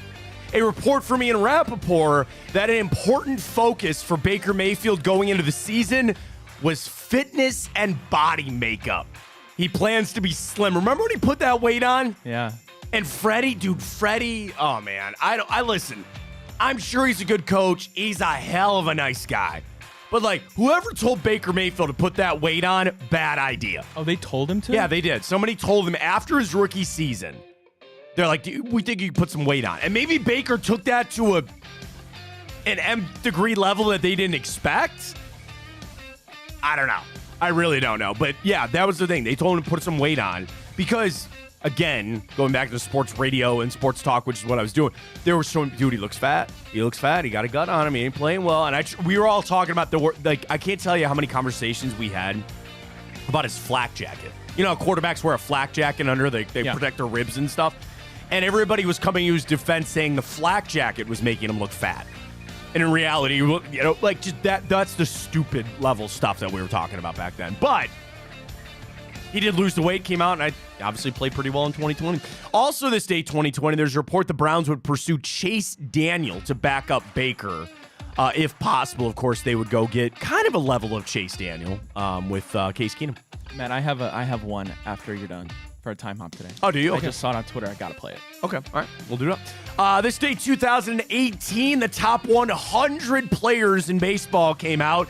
The Indians at the time had 5 in the top 100. Do you want to guess on the 5? Yeah, say that again, though. So again, this day, 2018. So think about that. Okay. You had your World Series in 2016. Okay. You got outed in 17 in the first round as a shock on a stacked and freaking loaded team. Yeah. You're going into the 2018 season, and they had 5 players in the top 100 from MLB Network's top 100 players. Okay. Well, how many are pitchers? Can I get that? 2. 2. Okay. Corey Kluber. Who was number 11. Number 11. Is he a Hall of Famer? Yeah, I got in this debate with somebody. I said 2 Cy Youngs how much weight should get that's you what I'm in saying. versus if he made it. And this was the comeback of one of the people I was talking to. Do you know that if he made the Hall of Fame, that his 140 career wins would be a low for any starting pitcher to make the Hall of Fame? But he's got 2 Cy Youngs. I believe it.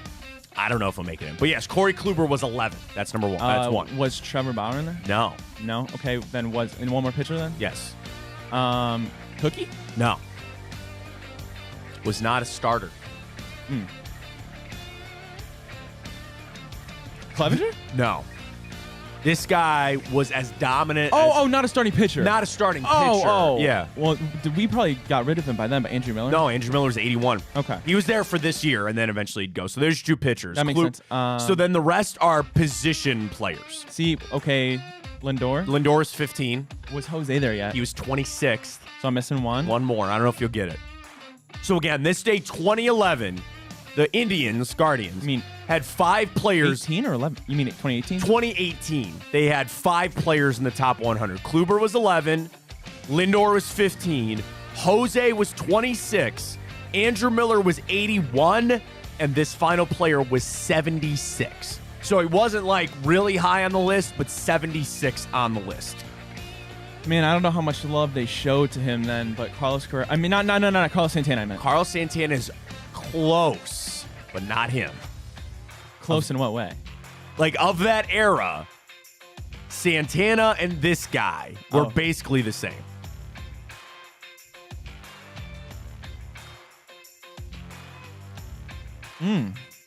They both they kind of rotated at DH and first base a lot. Oh. No way it was Mike Napoli. No, not him. Who am I? He was already gone by then. Casey Kochman? No. He was, at the time, one of the largest free agent signings in team history.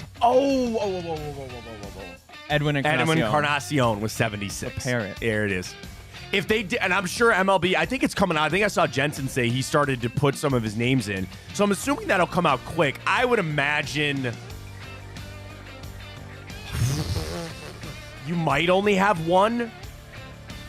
Like maybe Steven Kwan, maybe. Yeah. Andres Jimenez just had a horrible year. And some of the things that I've been picking up about the Guardians, okay, I want to believe in the fever. I want to jump in the Guardians fever here.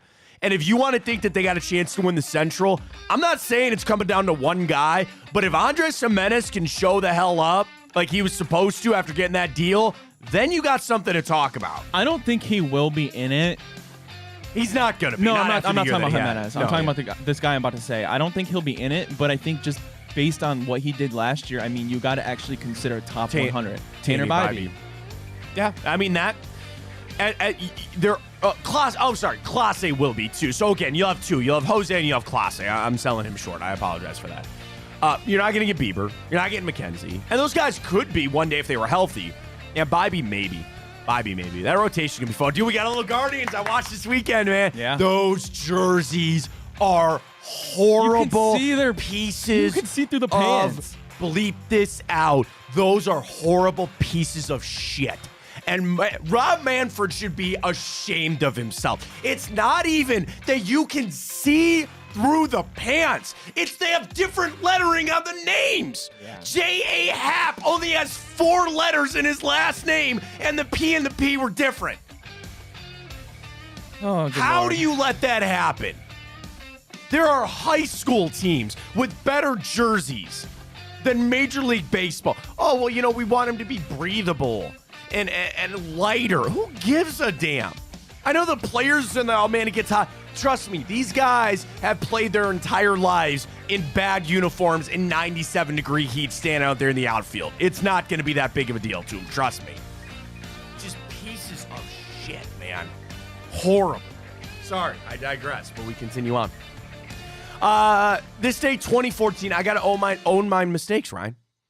I said Khalil Mack was going to be a bust, and I didn't want the Browns to draft him. Now, I did say I'd rather have him over Barkevious Mingo, but there was another guy, I think it was a 2014 draft. Did you ever remember Deion Jordan?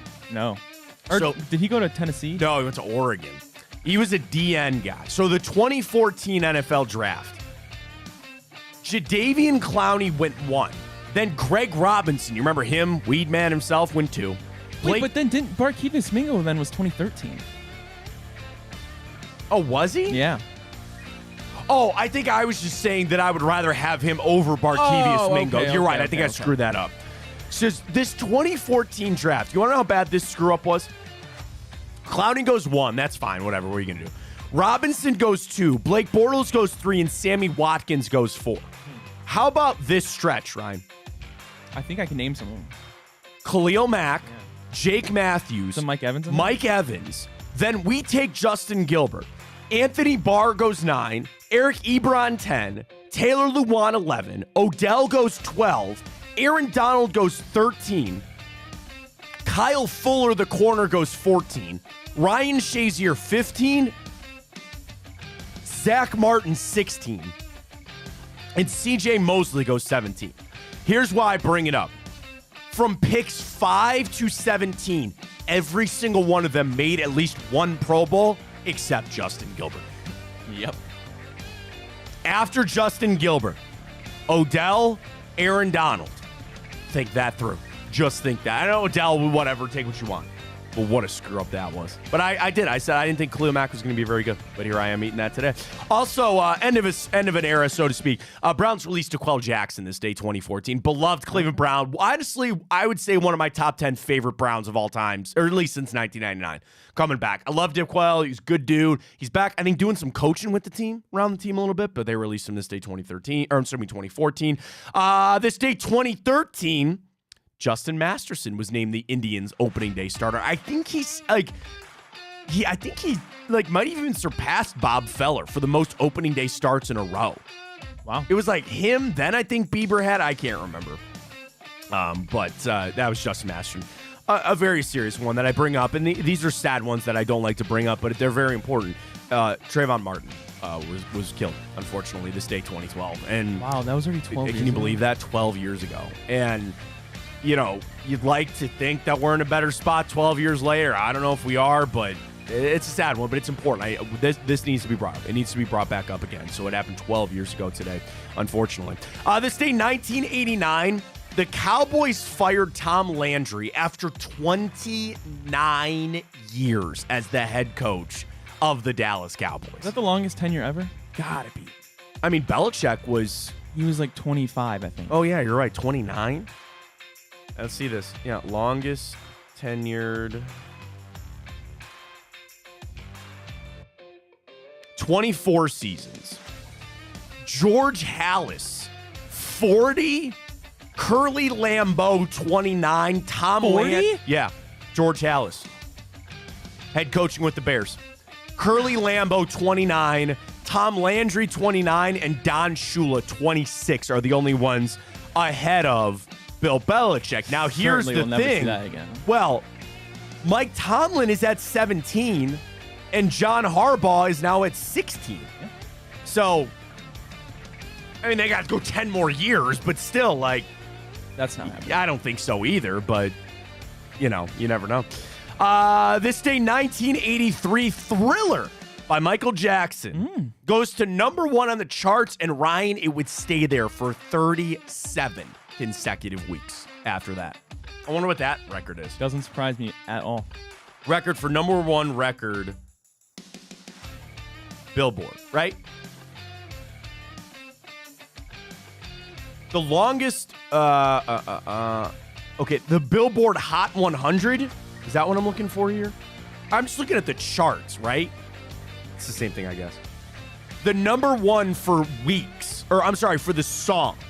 You know the record for the number of weeks being at #1 is Old Town Road by Lil Nas X. Can you believe that? Can you believe that? Now, that is the Billboard Hot 100. I don't know, you know, I don't know if that actually, like, if this is what I'm looking for. You know what I mean? Yeah. Album achievements. Okay, here's, now, it's not what I'm looking for. Most top 10 songs from one album. I'll give you one guess who owns that. Taylor Swift. That'd be correct.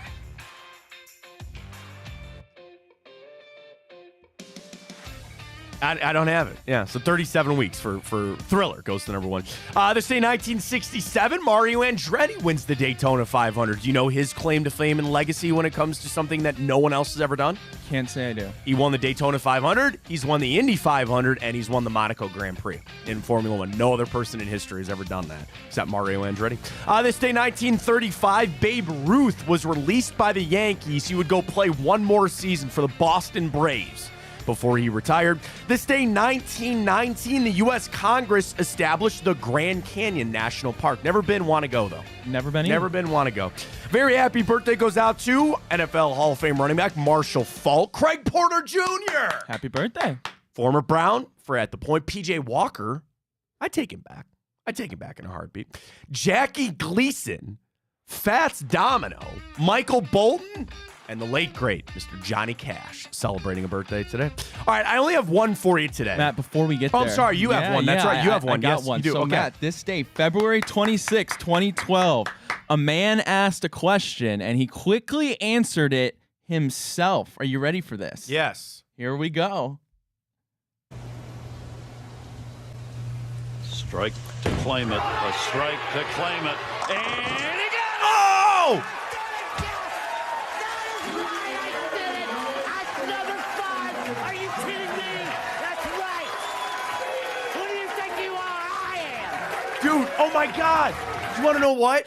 No joke. I have my folder. I wondered, I go, why is Pete Weber's clip in today's day? No, my God. Holy cow. Who do you think you are? I used to play that on my show. Do you know the story behind that? No. Do you know the story behind it? So everybody loves that clip. It went viral. Pete Weber, I don't know much bowling. I have to call Dennis Maniloff. Dennis Maniloff, I love D-Man. He knows more bowling than anybody. Pete Weber's a legend, right?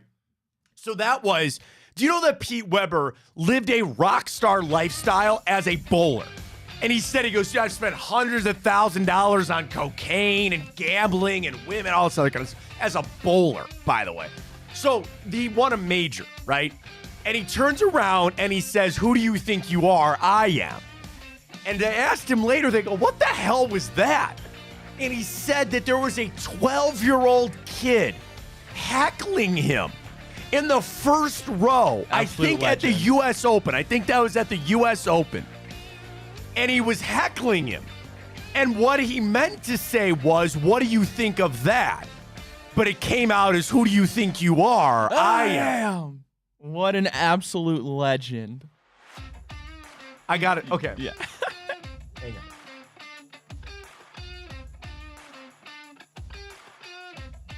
I got to find, because I want to read the actual story. Because he said later, he goes, who do you think you are? Absolutely. It was the U.S. Open.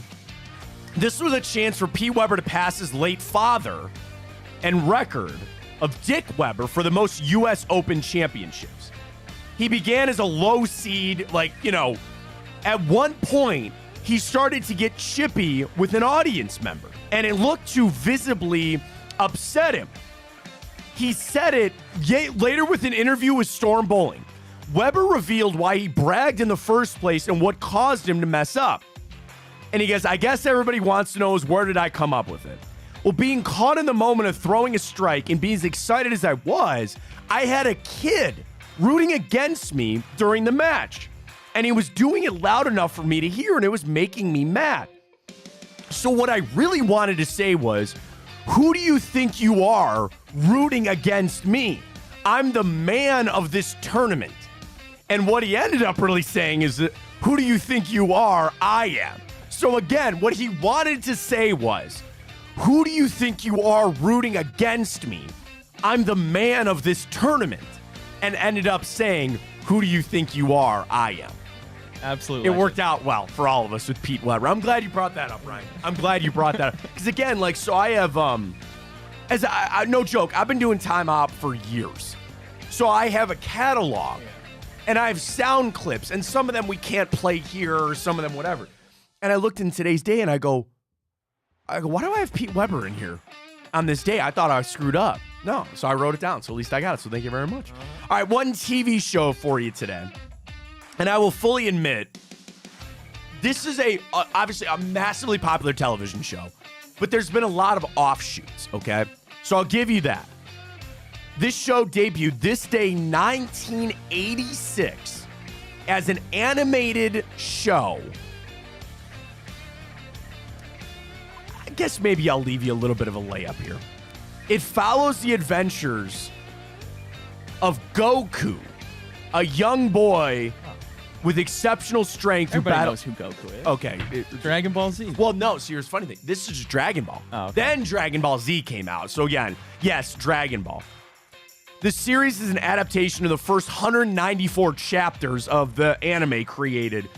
The series, the original one, ran for 153 episodes from 1986 to 1989, which followed up with film adaptations and obviously Dragon Ball Z with the television show. I want to find Dragon Ball, the media. I don't see the film is now. I want to know the TV show. How many